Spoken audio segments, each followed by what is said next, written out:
Bismillahirrahmanirrahim. Assalamualaikum warahmatullahi wabarakatuh.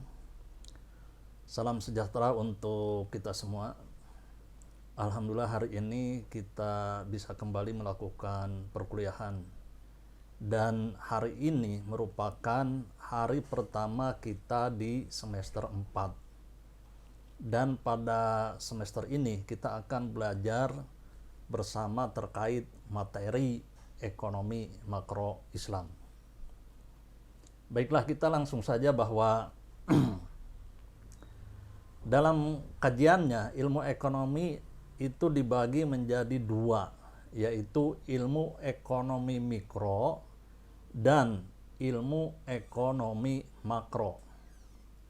Yang pertama, ilmu ekonomi mikro. Ilmu ekonomi mikro merupakan bagian dari ilmu ekonomi yang mempelajari bagaimana perilaku unit-unit ekonomi individual, baik itu individu sebagai konsumen, individu atau perusahaan sebagai produsen, atau individu sebagai pemilik faktor produksi, serta menjelaskan bagaimana dan mengapa sebuah keputusan diambil oleh setiap individu tersebut. Contoh kajian ilmu ekonomi mikro misalkan begini. Ketika kita berbicara harga, maka yang dibicarakan adalah harga individual. Misal harga mobil, harga beras, harga ikan, harga telur, dan sebagainya. Ketika kita berbicara produksi, maka yang kita bicarakan ini produksi secara individual.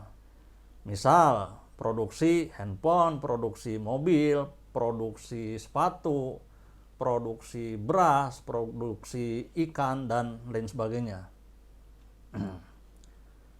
Sementara ruang lingkup atau kajian ekonomi mikro ini membahas misalkan terkait teori permintaan, teori penawaran, elastisitas permintaan dan penawaran, model-model pasar, teori produksi, teori konsumsi, dan teori harga. Itulah yang dibahas dalam ekonomi mikro. Di sini Bapak akan memberikan contoh-contoh pemberitaan terkait pembahasan wilayah ekonomi mikro. Dan bisa saja bagi orang awam yang sama sekali tidak belajar ekonomi mikro dan makro, mungkin sulit membedakannya. Mana video atau artikel yang membahas ekonomi mikro atau ekonomi makro. Video dan artikel ini bisa kita jadikan sebagai sumber pembelajaran. Misal berita terkait ini. Di sini ada berita harga pangan hari ini 23 Januari, telur, cabai, dan beras kompak turun. Artikel berikutnya, waduh, petani buang ratusan kilo tomat ke jurang. Kesal, cuma dihargai Rp600 per kilogram. Judul artikel berikutnya, daftar barang kebutuhan pokok yang naik jelang tahun baru 2022. Itulah contoh-contoh yang masuk pada kajian wilayah ekonomi mikro. Sekarang bahasan yang kedua, ilmu ekonomi makro. Ilmu ekonomi makro membicarakan kegiatan ekonomi secara agregat.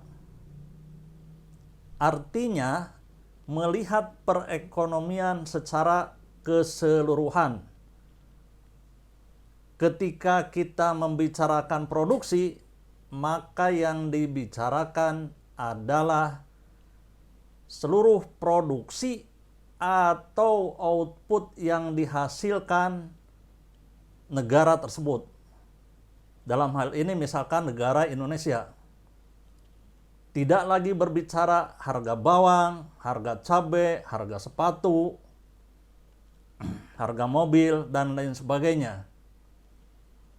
Jadi, ekonomi makro merupakan ilmu ekonomi yang khusus mempelajari mekanisme bekerjanya perekonomian secara agregat atau secara komprehensif atau menyeluruh.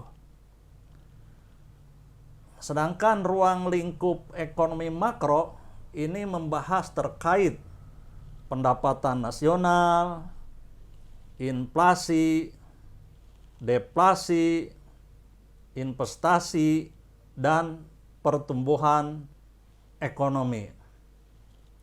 Nah, di sini Bapak juga ingin memberikan beberapa artikel dan video, tujuannya untuk memudahkan saudara dalam memahami kajian ekonomi makro.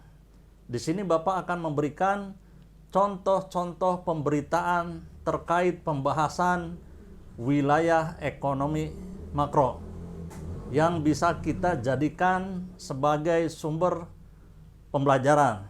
Misal berita terkait ini, Menkeu AS Janet beberkan indikator tekanan inflasi AS membaik. Yang kedua, tahun ini pemerintah yakin penerimaan perpajakan tumbuh 15,5%. Yang ketiga, BI siapkan amunisi hadapi kegagalan ekonomi 2023.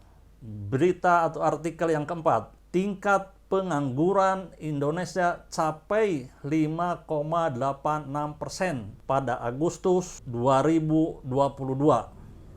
Menteri Keuangan Sri Mulyani menyatakan, perekonomian Indonesia tahun 2022 diproyeksikan untuk bisa tumbuh lebih tinggi dibanding pertumbuhan ekonomi dunia. Menurut Sri Mulyani, hal ini tak lepas dari berbagai bantuan yang dianggarkan pemerintah melalui APBN di tengah tingginya gejolak perekonomian global. Tahun 2022 memang menjadi tahun yang sulit bagi banyak negara di dunia.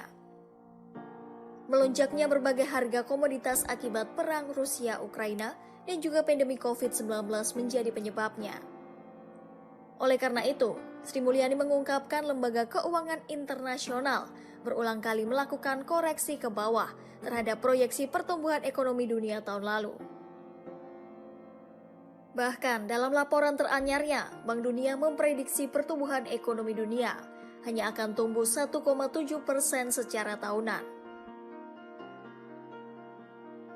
Jadi ini yang memang ingin saya sampaikan, bahwa apa yang dilakukan oleh Bank Indonesia itu tentu tidak berjalan sendiri.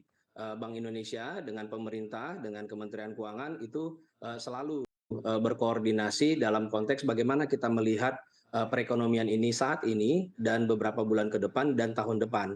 Sehingga langkah-langkah yang kita lakukan, baik kebijakan moneter maupun kebijakan fiskal, jelas kebijakan moneter itu independen, akan tetapi kita punya koordinasi yang kuat.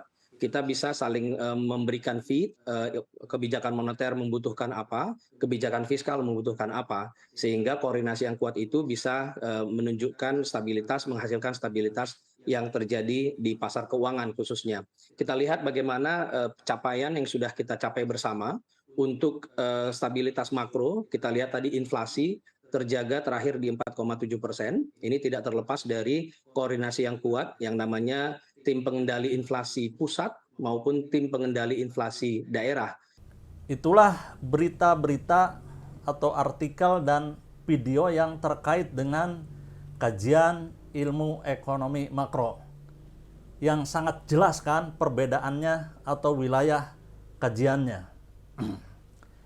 Sekarang kita masuk ke wilayah kajian ekonomi makro Islam.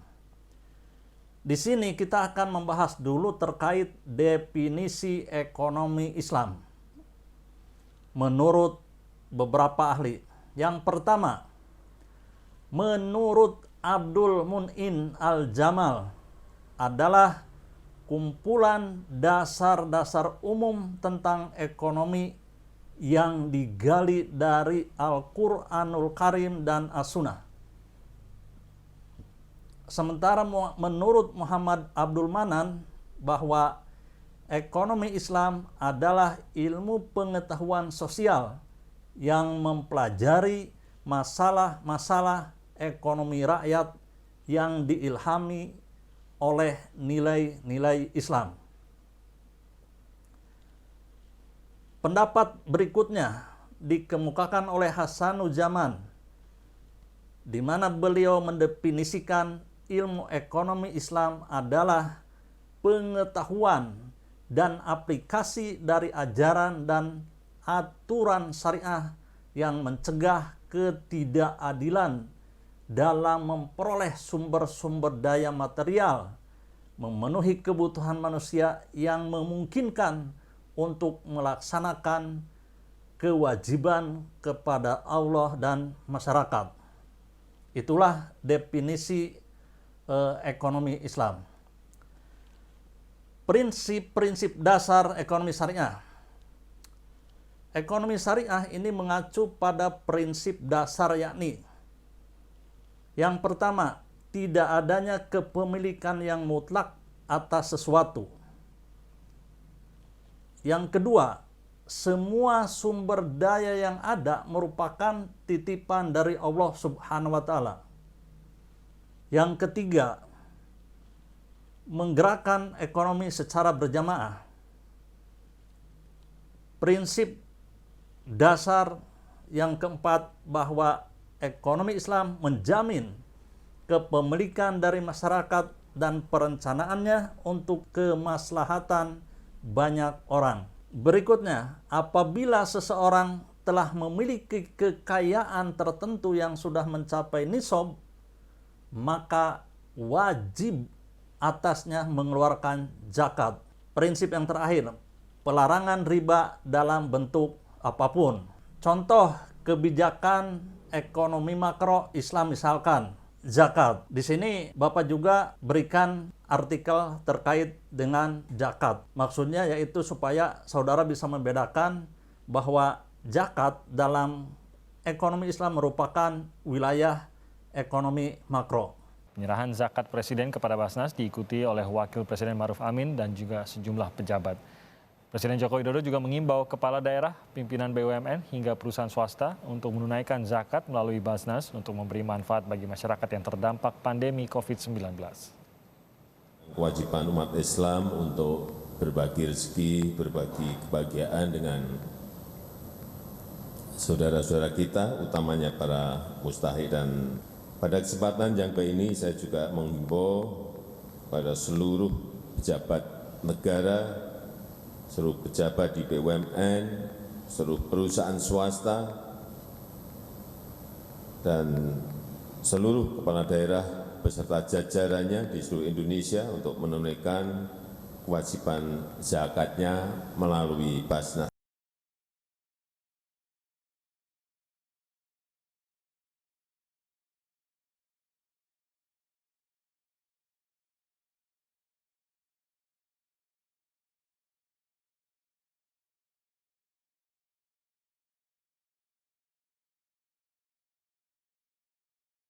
Dulu zaman Rasulullah, pendapatan pemerintah sangat teratur gitu. Mana kewajiban yang harus dijalankan oleh umat Islam, misalkan zakat, sedekah, dan infak. Dan mana kewajiban yang harus dijalankan oleh non-muslim, misalkan pajak jizyah. Jadi tidak ada satu individu yang mendapatkan dua kewajiban. Nah, di kita ini sekarang, katakanlah umat muslim ini mendapatkan kewajiban dua kali. Yang pertama yaitu pajak, yang kedua zakat. Demikianlah, ini hanya sebatas pengantar. Nanti pada pertemuan kita akan membahas terkait dengan ekonomi makro Islam secara menyeluruh. Terima kasih atas perhatiannya. Wassalamualaikum warahmatullahi wabarakatuh.